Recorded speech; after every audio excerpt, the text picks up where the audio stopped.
আমি কখনো ভূত দেখিনি, কিন্তু আমার খুব ইচ্ছে কখনো সামনাসামনি একটা ভূতের সঙ্গে কথা বলি। ছেলেবেলা থেকে কত ভূতের বই পড়েছি, লোকের মুখে গল্পও শুনেছি অনেক রকম। বুক একটু একটু কেঁপে উঠেছে ভয়ে। আমার খুব দুঃখ হচ্ছে, এত লোক ভূত দেখতে পায়, অথচ আমার ভাগ্যে আজও একটা ভদ্রমতো ভূত জুটল না। শহরের চেয়ে গ্রামেই বেশি ভূত থাকে। আমি গ্রামে গেছি অনেকবার, কাটিয়েওছি বহুদিন, কিন্তু হায়, কোনোদিন একটা ভূতও আমার চোখে পড়েনি। অন্ধকার মাঠের মধ্যে দিয়ে যাবার সময় কখনো দু একবার মনে পড়েছে বটে যে দূরে ঘুমটা মাথায় একটা পেতনি বুঝি দাঁড়িয়ে আছে। বুক একটু একটু কেঁপে উঠেছে ভয়ে, কিন্তু কাছে গিয়ে দেখেছি দূর কিছুই না, একটা কলা গাছ। বন্ধুদের সাথে বেহালায় একটা বাগান বাড়িতেও রাত কাটিয়ে এসেছিলাম।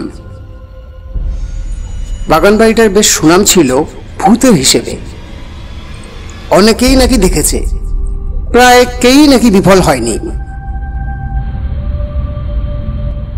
কিন্তু আমরা সারা রাত জেগে বসে রইলাম, তাস খেললাম অন্ধকারে, বাগানে ঘুরলাম, কিছুই হলো না। ভূতেরা আমাদের বয়কট করেছিল। একমাত্র সেই বাড়ির ছাদে দেখেছিলাম একটা ভূতুম পেঁচা। আমাদের অবস্থা যেন বাঘ শিকার করতে গিয়ে বাজার থেকে একটা খরগোশ কিনে ফিরে আসার মতন। এইরকম অবস্থায় আমার পক্ষে ভূত সম্পর্কে অবিশ্বাসী হয়ে ওঠাটাই স্বাভাবিক। এত চেষ্টা করেও যদি ভূতের দেখা না পাই, তাহলে ভূতেদের আমিই বা পাত্তা দিতে যাব কেন? অর্থাৎ আমি যেমন ভূতেদের বিশ্বাস করি না, তেমনি ভূতেরাও আমাকে বিশ্বাস করে না। ভূতরাও আমাকে কখনো দেখেনি, সুতরাং আমাকেই বা তারা বিশ্বাস করবে কি করে? এ সত্ত্বেও অবশ্য ইংরেজি বাংলা ভূতের গল্প পড়তে আমার বেশ ভালোই লাগে। মাঝরাত্রে একা থাকলে কখনো যে গা ছমছম করে না তাও নয়, তবে লোকজনের সামনে থাকলে জোর গলায় ভূতের মুখপাত করি। গত বছরই আমি বীরভূমের একটা গ্রামে বেড়াতে গিয়েছিলাম। আমার বন্ধু তপেন সেখানে একটা প্রতিষ্ঠিত কলেজে নতুন চাকরি পেয়েছে। কয়েকদিন খুব খাওয়া দাওয়া আর আড্ডা হলো। তারপর এক সন্ধেবেলায় কথায় কথায় ভূতের গল্প শুরু হলো। তপেন বলল, এখানকার শ্মশানে কিন্তু রাত্রির বেলা কেউ যায় না রে। আমি জিজ্ঞেস করেছিলাম, কেন? কি জানি, সবাই ভয় পায়। এখানে রাত্রির বেলা কেউ মারা গেলেও সকালের আগে পোড়াতে পর্যন্ত নিয়ে যায় না, বুঝলি? বহু কাল ধরে এই নিয়ম চলে আসছে। আমি তৎক্ষণাৎ লাফিয়ে উঠে বললাম, চল তো, শ্মশানটা একবার ঘুরে আসা যাক। এসব পাগলামি করার কোনো মানে হয় না। তখন আমার মধ্যে বাহাদুরি দেখানোর একটা লোভ এসে গেছে। আমি যাবই বলে গো ধরলাম। তপেন আমার হাত ধরে টানাটানি করতে লাগলো, বারবার বলতে লাগলো, কেন পাগলামি করছিস? তোর একটা কিছু বিপদ হয়ে গেলে তোর স্ত্রীর কাছে আমি মুখ দেখাবো কি করে? আমি বললাম, আমার স্ত্রী তোর মুখ দেখবার জন্য ব্যাকুল এমন তো আমার মনে হয় না। গ্রামের রাস্তা ধরে তপেন অনেকখানি আমার সঙ্গে এলো।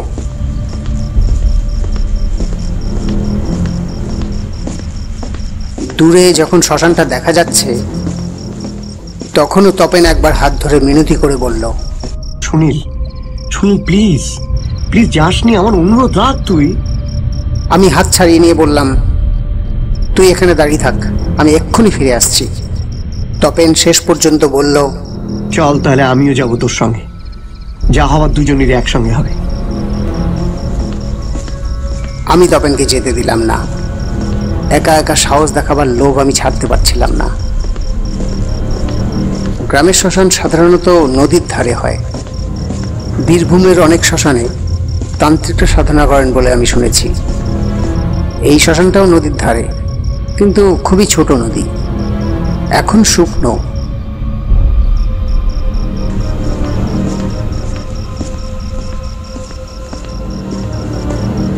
একটা বিশাল বটগাছের নিচে ঘুটঘুটে অন্ধকার। শ্মশানটার একেবারে কাছাকাছি এসে মনে হলো, ইস, একটা টর্চ আনলে হতো। জায়গাটা বড্ড বেশি অন্ধকার আর দারুণ নির্জন। ঝিঝি পোকার ডাক শোনা যাচ্ছে শুধু। বহু দূরে একটা কুকুরের অশ্রান্ত চিৎকার। আমার চলার গতি কমে এলো। পেছন ফিরে তাকিয়ে দেখলাম তপেনকে আর দেখা যাচ্ছে না। একটা ভাঙা কলসির উপর পা পড়তেই আমি ভয়ে লাফিয়ে উঠলাম। পরক্ষণে নিজেকে ধিক্কার দিলাম। এ কি, আমি ভয় পাচ্ছি কেন? কিসের ভয় আমার? ভয় কাটাবার জন্য ফস করে একটা সিগারেট ধরালাম।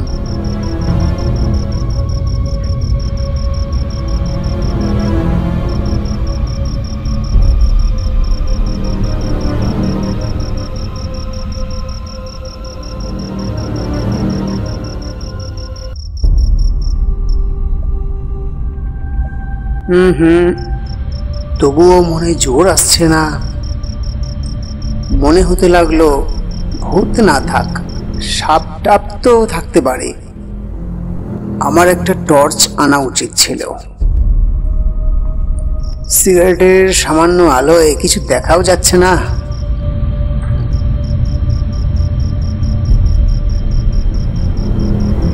একটা একটা করে দেশলাইয়ের কাঠি জ্বালতে লাগলাম। কিছু পোড়া কাঠ, কয়েকটা ভাঙা হাড়ি আর একটা মাদুর ছাড়া কিছুই তো নেই। এখানে লোকে রাত্রে আসতে ভয় পায় কেন? কুসংস্কার ছাড়া আর কিচ্ছু না। ঠিক এই কথাটা চিন্তা করার সাথে সাথে আমি একটা খটখট আওয়াজ শুনতে পেলাম। একটা মাটির হাড়ি যেন গড়াচ্ছে। চমকে ডান দিকে তাকাতেই দেখলাম দুটো জলজলে চোখ আর কি বিভৎস প্রাণী এগিয়ে আসছে আমার দিকে।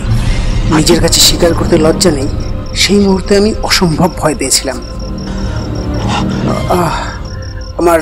আমার গলা শুকিয়ে গেল। আমার পা কাঁপতে লাগলো। মনে হচ্ছিল জীবনে আমি আর কোনোদিন হাঁটতে পারবো না, আমি আর কথাও বলতে পারবো না। তক্ষুনি দূর থেকে তপেন ডেকে উঠল, সুনীল, সুনীল! সেইটাকে সন্ধিত ফিরে পেয়ে আমি তক্ষুনি দৌড়লাম।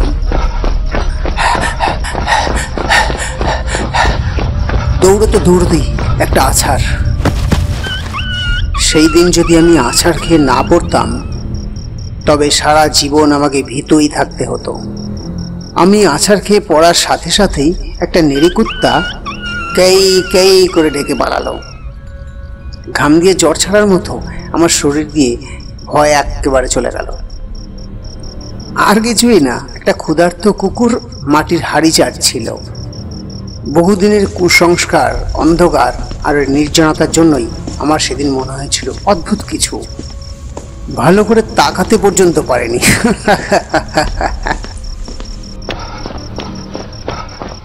তপেন হাঁপাতে হাঁপাতে এসে জিজ্ঞেস করলো, কিরে, কি হয়েছে?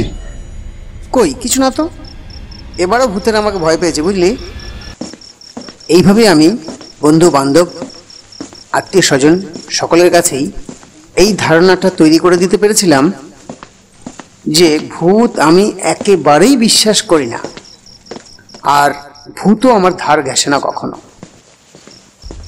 কিন্তু এর কিছুদিন বাদেই আমার জীবনে এমন এক অভিজ্ঞতা হলো যার ঠিক ব্যাখ্যা আজও আমি জানি না।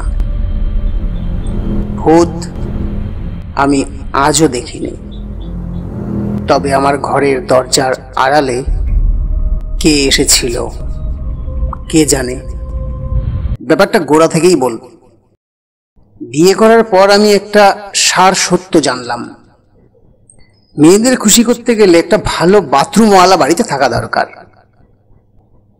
বিয়ের পর মেয়েদের কাছে স্বামীর পৌরুষ কি যৌবন কি টাকা পয়সা কিংবা খ্যাতি সবই তুচ্ছ হয়ে যায় যদি বাড়ির বাথরুমটা ভালো না হয়। আমার স্ত্রী শান্তার স্নান করতে সময় লাগে 40 থেকে 45 মিনিট। স্নানের ঘরটা তার কাছে একটা বিলাসিতার জায়গা। সুতরাং আমি যে ফ্ল্যাটটাই ভাড়া করি, বাথরুমটা তার কিছুতেই মনের মতো আর হয় না। এই জন্য আমাকে ঘন ঘন বাড়ি বদলাতে হয়। কলকাতা শহরে পছন্দ মতো ফ্ল্যাট খুঁজে পাওয়াই দুষ্কর। 3-4 বার বদলানোর পর দক্ষিণে লেকের ধারে আমরা একটা চমৎকার ফ্ল্যাট পেয়ে গেলাম। ছিমছাম, ছোটখাটো এবং পরিষ্কার, ঠিক যেন আমাদের জন্যই তৈরি হয়েছে। ভাড়াও সাধ্যের মধ্যে। 2টি বাথরুম, একটা সাধারণ গোছের হলেও শোবার ঘরের সঙ্গে লাগানো বাথরুমটি এক কথায় অনবদ্য। শান্তার দারুণ পছন্দ হয়ে গেল। পরের রবিবারই আমরা বাড়ি বদল করে ফেললাম। রীতিমতো হইচই আনন্দে কাটলো কটা দিন। শান্তার সবসময় মনটা ভালো থাকে। আমি একটু বেশি রাত করে বাড়ি ফিরলেও এখন শান্তা বকুনি দেয় না। বুঝতে পারি সবই যেন ওই বাথরুমের গুণ। শান্তা এখন স্নানের সময়টা বাড়িয়ে 1 ঘন্টা করেছে। শাওয়ারের নিচে দাঁড়িয়ে ও 2-3টে রবীন্দ্রসঙ্গীত শেষ করে তারপর বেরোবে। প্রথম ঘটনাটি ঘটল দিন 8 বাদে। আমরা ঘুমোই অনেক রাত করে, প্রায় সারা শহর ঘুমিয়ে পড়ার পর। আর একবার ঘুমিয়ে পড়লে সহজে আমার ঘুম ভাঙে না। আমি অঘরে ঘুমাচ্ছিলাম। হঠাৎ শান্তা আমাকে ঠেলা দিয়ে বলল, এই শুনছো, এই শুনছো? বেশ কিছুক্ষণ ডাকাডাকির পর আমার ঘুম ভাঙল। কি? কে যেন দরজায় ধাক্কা দিচ্ছে। এত রাত্রে আবার কে দরজায় ধাক্কা দেবে? ও কিছু না, ঘুমোওনি এখনো? ঘুমো। ওই তো আওয়াজ হচ্ছে, শুনতে পাচ্ছ না? আমি কান পেতে শুনলাম। একটা আওয়াজ পাওয়া যাচ্ছে বটে, তবে খুব জোরে নয়। কেউ যেন খানিক দ্বিধা ও সংকোচের সাথে দরজা ধাক্কা দিচ্ছে। আমি বললাম, হাওয়া ধাক্কা দিচ্ছিল বোধহয়। ও কিছু না, তুমি ঘুমিয়ে পড়ো। শান্তা বলল, মোটেই হাওয়ার ধাক্কায় ওরকম শব্দ হয় না। না, স্বামী হিসেবে আমার একবার দেখা উচিত, নইলে শান্তা আমাকে আবার ভীতু ভাববে। কিন্তু শীতের রাত্রে কারই বা বিছানা ছেড়ে উঠতে ইচ্ছে হয়, তবুও উঠতে হলো।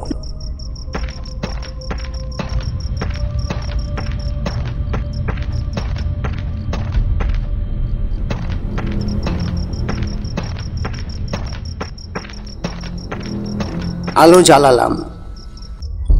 দরজা খুলে দেখলাম বাইরে কেউ নেই। বাইরে আলো জ্বেলে সদর দরজা খুলেও দেখলাম। সিঁড়ি দিয়ে উকি দিলাম, না, কোথাও কেউ নেই। আলো টালো নিভিয়ে আবার ফিরে এলাম।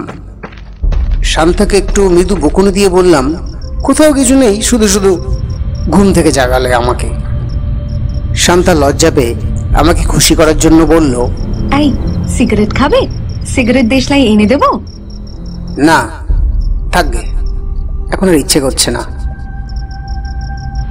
আবার শুয়ে পড়লাম। সবেমাত্র ঘুমে চোখ জড়িয়ে এসেছে, এই সময় আবার দরজায় শব্দ, এবার একটু জোরে।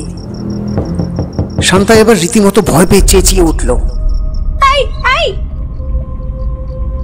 কাউকে কোথাও দেখতে না পেয়ে আমাকে এই সিদ্ধান্ত নিতে হলো যে হয় হাওয়ায় ধাক্কা মেরেছে, কিংবা ইঁদুর টিঁদুর খটখট করছিল। ফ্ল্যাটের মধ্যে ইঁদুর থাকা তো ভালো কথা নয়। কাল সকালেই এর একটা কিছু করতে হবে। শান্তা আরো ভয় পেয়ে জিজ্ঞেস করলো, কে? কাকে? ইঁদুর। ইঁদুর কখনো এত জোরে আওয়াজ করতে পারে? ইঁদুর যে কি পারে আর পারে না তা কি আমার পক্ষে জানা সম্ভব? নিশ্চয়ই মস্ত বড় ধেড়ে ইঁদুর। শব্দটা বাথরুমের দরজা থেকে আসছে। এই একটা গুরুতর ব্যাপার। শান্তার প্রিয় বাথরুমে যদি ইঁদুর থাকে তাহলে তো সাংঘাতিক কথা। আবার আমাকে ফ্ল্যাট খুঁজতে হবে।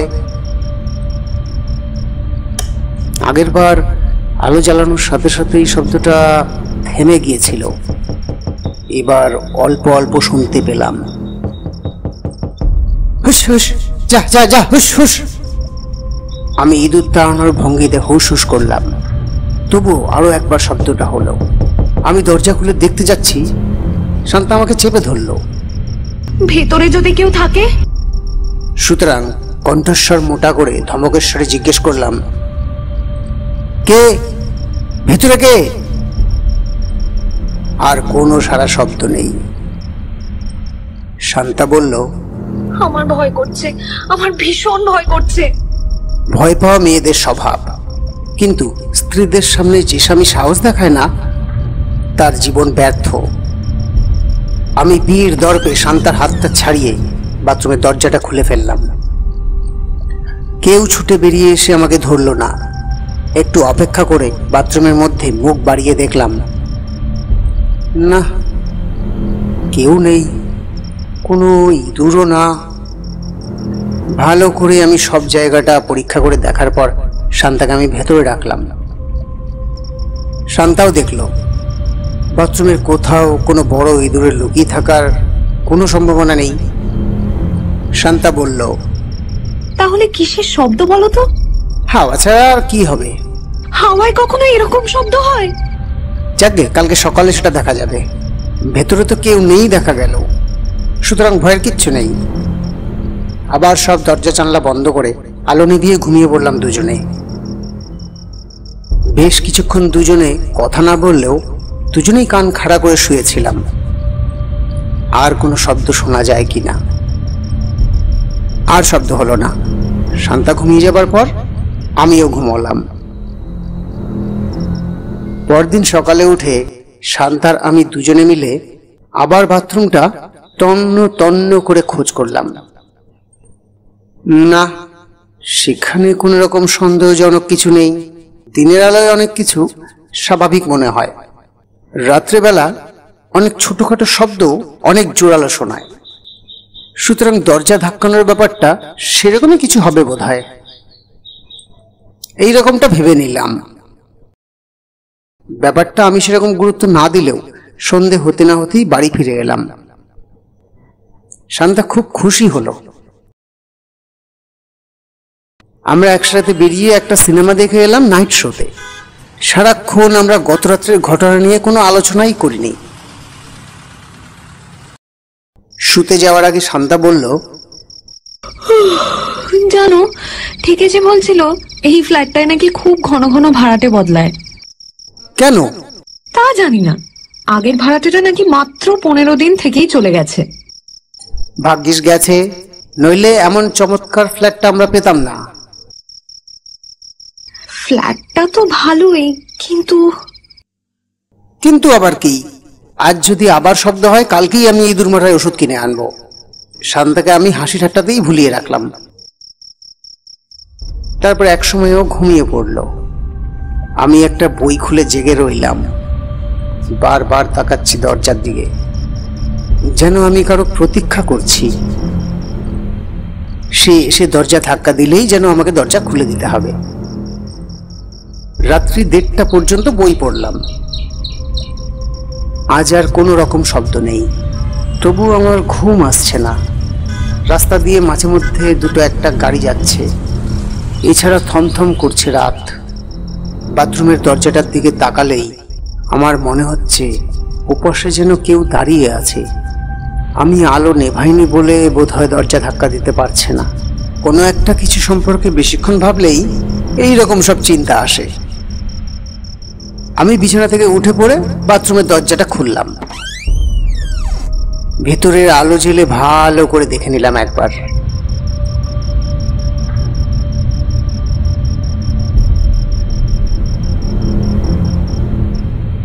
বাইরের দিকের জানলাটাও বন্ধ করে দিলাম, হাওয়া আসার যেন কোনো উপায় না থাকে।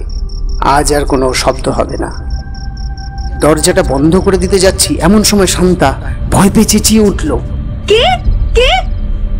আমি আমি শান্তা, আমি। তুমি ওখানে কি করছো? আরে তুমি ভয় পাচ্ছ নাকি? আরে কি আশ্চর্য, আমি বাথরুমে গিয়েছিলাম। তুমি তুমি সত্যি বাথরুমে গিয়েছিলে? সত্যি করে বলো তো, আজও নিশ্চয়ই আওয়াজ হয়েছিল। আরে বাবা না, কোনো আওয়াজ হয়নি। সত্যি বলছো? হ্যাঁ, তুমি দেখো, আর কোনোদিন কোনো আওয়াজ হবে না। কিন্তু আলো নিভিয়ে দিয়ে শুয়ে পড়ার 5 মিনিট বাদেই আওয়াজটা ফের শুরু হলো।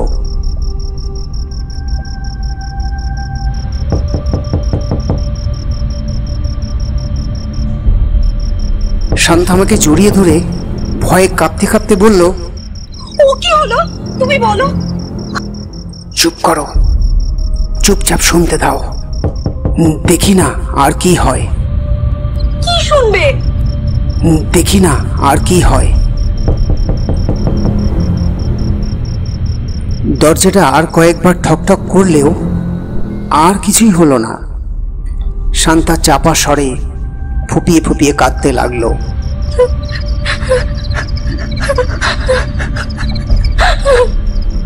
আমি বললাম, একটা রাত জেগে থেকে দেখা যাক না কি হয়।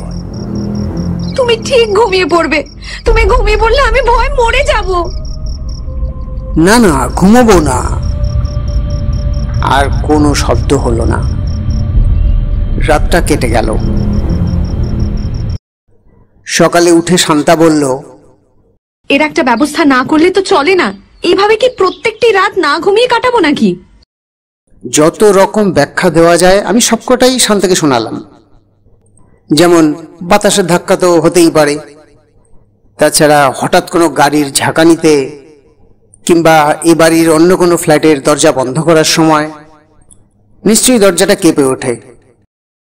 শান্তা বিশ্বাস করল না। দরজাটার গায়ে হাত দিয়ে বলল, দেখছো কিরকম দরজা? এমনিতে কিছুতেই নড়তে পারে না। ঠিক আছে, লক্ষ্য রেখো তো দিনের বেলায় কোনো আওয়াজ হয় কিনা। সেদিন বন্ধু বান্ধবের পাল্লায় পড়ে আমার বাড়ি ফিরতে অনেকটা রাত হয়ে গেল। বাড়ির বাইরের জগৎটার সাথে একবার জড়িয়ে পড়লে তখন আর বাড়ির কথা মনে পড়ে না। সিঁড়ি দিয়ে ওঠার সময় একটু অবাকই বোধ করলাম। শান্তা অনেকক্ষণ একলা আছে। রাত 11টা বেজে গেছে। 2-3 বার কলিং বেল টিপলাম, দরজা খোলে না। শান্তা কি ঘুমিয়ে পড়ল? বেল টিপতে টিপতেই আমি ডাকলাম, শান্তা, শান্তা। একটু বাদে দরজা খুলল। শান্তার চোখে জল। এটা আমার কাছে একটা নতুন ব্যাপার। দেরি করে বাড়ি ফিরলে শান্তা মাঝে মাঝে বেশ বকাবকি করে, কিন্তু প্রথমেই তো কাঁদে না কখনো। আমি কিছু বলার আগেই শান্তা বলল, আমি বেঁচে থাকি কিংবা মরে যাই, তোমার তাতে কিছু যায় আসে না, না? অনুতপ্ত গলায় বললাম, শান্তা, এগুলো কি বলছো? হঠাৎ একটু দেরি হয়ে গেল বুঝলে। বম্বে থেকে এক বন্ধু এসেছিল, অনেকদিন পর দেখা, তাই। বাড়ি ফিরে যদি দেখতে আমি মরে গেছি? ছি, এসব কি বলছো? কেন, কি হয়েছে? ভয়টাই পেয়েছিলে নাকি? যাকে সারা দিন সকাল সন্ধে একলা থাকতে হয় তার কি ভয় পেলে চলে? কি হয়েছে বলো না। আবার কি ওই দরজাটা? না, কিছু হয়নি। কাছে গিয়ে শান্তার মাথায় হাত দিয়ে বললাম, লক্ষ্মীটি আমার, রাগ করো না। আর একদিনও আমি দেরি করব না। এরকম কতবার বলেছো? জানো এই ফ্ল্যাটে একটি মেয়ে আত্মহত্যা করেছিল। আমাকে আজ 2-3 জন বলল। মেয়েটি আমারই বয়সী ছিল, খুব সুন্দর দেখতে। যাকগে, রাত্রিবেলায় আর ওইসব গল্প করতে হবে না। শোনো, আমি বাইরে থেকে খেয়ে এসেছি, আর খাবো না। তুমি খেয়ে নাও, শুয়ে পড়া যাক। শান্তা আর কোনো কথা বলল না। জামা কাপড় বদলে আমি শুয়ে পড়ার জন্য তৈরি হলাম। আমি বাথরুমে যাব, কিন্তু আমার ভয় করছে। আমি হাসতে হাসতে বললাম, আর এর মধ্যে ভয় পাচ্ছ? এখন তো আলো জ্বালানো রয়েছে। শান্তার গলার আওয়াজটা যেন বদলে গেল। অদ্ভুতভাবে বলল, আমি বাথরুমে গেলে তুমি বাইরে থেকে দরজা বন্ধ করে দেবে না তো? আমি চমকে গিয়ে বললাম, এ কি বলছো তুমি? দরজা বন্ধ করে দেবো? কেন? সত্যি করে বলো, দরজা বন্ধ করে দেবে না? তুমি আমাকে বাথরুমে আটকে রাখবে না? বলতে বলতে শান্তা হু হু করে কেঁদে ফেললো। কিরকম যেন পাগলের মতো হয়ে গেছে ও। আমি ওর দুহাত ধরে ঝাঁকুনি দিতে দিতে বললাম, শান্তা, এই শান্তা, কি হলো? কি হলো তোমার? কি বলছো এসব? তুমি তুমি আমাকে বিশ্বাস করো না? শান্তা কোনো রকমে নিজেকে সামলে নিয়ে তারপর আস্তে আস্তে বলল, জানো, সেই মেয়েটির স্বামী রাগ করে একদিন তাকে বাথরুমের মধ্যে আটকে রেখেছিল। মেয়েটি কত ধাক্কা দিয়েছে, তবু খোলেনি। তখন লজ্জায় অপমানে মেয়েটি আত্মহত্যা করেছিল। আমি ধমক দিয়ে বললাম, যত সব গাঁজাখুরি গল্প। সেই মেয়েটি এসে বুঝি রোজ ধাক্কা দেয়? তা দেয় তো দিক না, আমাদের তো কোনো ক্ষতি করে না সে। অনেকক্ষণ ধরে আমি শান্তাকে বোঝালাম। তারপর এক সময় ও শুয়ে পড়ল। আমি আলো নিভিয়ে চুপ করে দাঁড়িয়ে রইলাম বাথরুমের দরজার পাশে। আলোতে প্রেতাত্মারা থাকে না শুনেছি। সেই দক্ষিণী মেয়েটি যদি দরজা ধাক্কাতে আসে, আমি অন্ধকারেই দরজা খুলে দিয়ে তাকে দেখব। প্রায় ঘন্টাখানেক দাঁড়িয়েছিলাম, কিছুই হলো না, কোনো শব্দ নেই। তারপর ক্লান্ত হয়ে বিছানায় শোয়া মাত্রই দরজায় একটা আওয়াজ হলো।